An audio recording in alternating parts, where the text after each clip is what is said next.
Halo teman-teman, pada kesempatan kali ini kami dari kelompok 3 akan memberikan pemaparan singkat mengenai materi yang akan kami bahas bersama, yaitu mengenai apa itu kalimat yang tidak efektif, ciri-ciri kalimat yang tidak efektif, contoh kalimat yang tidak efektif, serta dampak penggunaan kalimat yang tidak efektif dalam pembuatan suatu kebijakan publik, serta bagaimana mengubah suatu kalimat yang tidak efektif menjadi sebuah kalimat yang efektif. Baik, sebelum itu kami akan memperkenalkan diri kami terlebih dahulu. Saya sendiri atas nama Petrus Franciscus Iverson dengan NPM 22240125. Dan saya atas nama Christian Sera dengan NPM 22240132. Saya atas nama Yan Luis Ronaldinho dengan NPM 22240115. Saya atas nama Novi Rizky Matan dengan NPM 22240118. Dan saya di sini Margareta Tia Sari Suryana dengan NPM 22240099. Dan saya Angela Talambogo dengan NPM 22240152. Dalam ilmu pengetahuan bahasa Indonesia, tentunya tidak terlepas dari yang namanya kalimat. Kalimat itu sendiri merupakan kumpulan huruf yang kemudian membentuk sebuah kata, dan dari sebuah kata kemudian membentuk sebuah klausa, dan dari sebuah klausa tersebut kemudian membentuk sebuah kalimat. Dalam pembuatan sebuah kalimat, sebaiknya jangan terlalu bertele-tele supaya pembaca ataupun pendengar memahami maksud dari kalimat yang disampaikan oleh penulis ataupun pembicara. Nah, jika ada kalimat yang terlalu bertele-tele, kalimat tersebut merupakan kalimat yang tidak efektif. Nah, kalimat yang tidak efektif ini perlu diketahui lebih dalam mengenai pengertiannya, ciri-cirinya, syarat-syarat kalimat yang tidak efektif, serta contoh-contoh kalimat yang tidak efektif, dan juga perbaikannya, serta dampak dari kalimat yang tidak efektif ini dalam konteks pembuatan suatu kebijakan publik. Dengan mengetahui lebih dalam mengenai apa itu kalimat yang tidak efektif, kita bisa menghindari penggunaan kalimat yang tidak efektif di dalam menulis ataupun berbicara di depan umum. Nah, kalimat yang tidak efektif adalah kalimat yang tidak mampu menyampaikan pesan atau informasi dengan jelas, ringkas, dan tepat sasaran. Ini disebabkan kalimat ini seringkali menggunakan kata-kata yang berlebihan, susunan kalimat yang berantakan, atau pilihan kata yang kurang tepat, sehingga menyulitkan pembaca ataupun pendengar untuk memahami maksud sebenarnya dari kalimat yang disampaikan. Teman-teman, di sini saya akan membahas ciri-ciri kalimat tidak efektif. Yang pertama, boros kata atau penggunaan kata-kata yang berlebihan.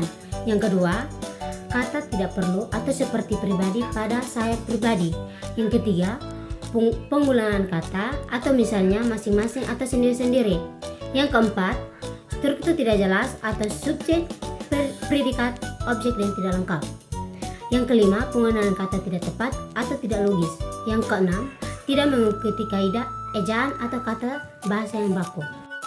Selanjutnya saya akan menjelaskan contoh kalimat tidak efektif sekaligus contoh kalimat yang efektif. Contoh kalimat tidak efektif yang pertama, karena disebabkan oleh hujan maka acara tersebut dibatalkan. Kalimat efektifnya, karena hujan acara itu dibatalkan. Yang kedua, para tamu-tamu dipersilahkan untuk duduk di kursi. Kalimat efektifnya, para tamu dipersilahkan duduk. Yang ketiga, dia adalah seorang guru yang sangat pandai sekali dalam mengajar. Kalimat efektifnya, dia guru yang pandai mengajar. Yang keempat, karena kondisi cuaca yang tidak mendukung, kami tidak bisa berlibur. Kalimat efektifnya, karena cuaca buruk, kami tidak bisa berlibur. Dengan memperhatikan hal-hal di atas, kalimat yang dibuat akan menjadi lebih efektif, mudah dipahami, dan menyampaikan pesan dengan tepat. Baik teman-teman, di sini saya akan menjelaskan tentang apa itu ciri-ciri kalimat efektif. Yang pertama, jelas dan tepat. Kalimat efektif harus jelas dan tepat dalam menyampaikan pesan atau informasi. Yang kedua, singkat dan padat. Kalimat efektif harus singkat dan padat, tidak bertele-tele atau mengandung kata-kata yang tidak perlu. Yang ketiga, struktur yang baik. Kalimat efektif harus memiliki struktur yang baik dengan subjek, predikat, objek yang jelas dan teratur. Yang keempat, kata-kata yang tepat. Kalimat efektif harus menggunakan kata-kata yang tepat dan akurat untuk menyampaikan pesan atau informasi. Yang kelima, tidak ambigu. Kalimat efektif harus tidak ambigu atau memiliki makna ganda sehingga tidak menimbulkan kesalahpahaman. Yang keenam, menggunakan bahasa yang baku. Kalimat efektif harus menggunakan bahasa yang baku dan sesuai dengan kaidah bahasa yang berlaku. Yang ketujuh, mudah dipahami. Kalimat efektif harus mudah dipahami oleh pembaca atau pendengar tanpa memerlukan penjelasan tambahan. Baik, selanjutnya saya akan menjelaskan tentang penggunaan kalimat yang tidak efektif dalam pembuatan kebijakan publik dalam menyebabkan berbagai masalah, termasuk kesalahpahaman, hilangnya kepercayaan publik, inefisiensi, implementasi, dan potensi konflik.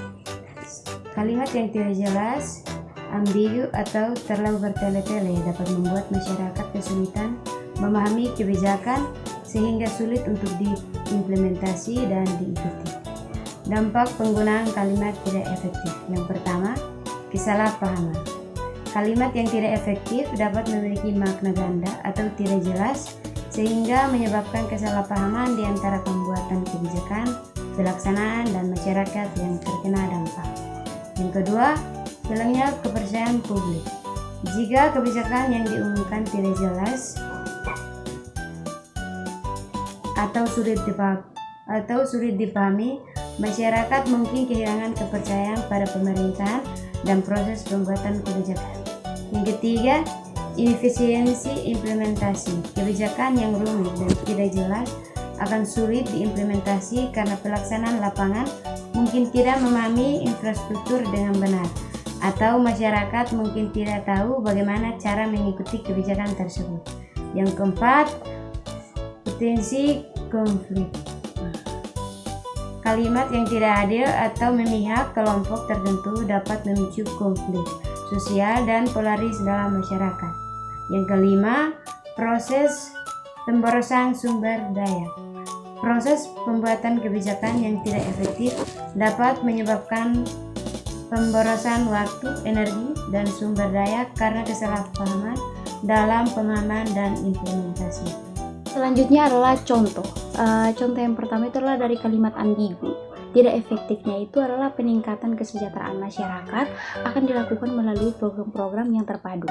Tidak jelas program apa saja yang termasuk dalam program terpadu tersebut.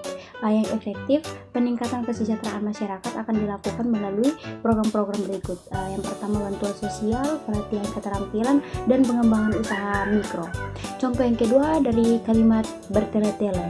Tidak efektif dalam rangka untuk mencapai tujuan yang telah ditetapkan bersama, maka perlu adanya upaya-upaya yang terkoordinasi dan terstruktur dari berbagai pihak terkait guna untuk memastikan bahwa kebijakan yang telah dirumuskan dapat diimplementasikan secara efektif dan efisien.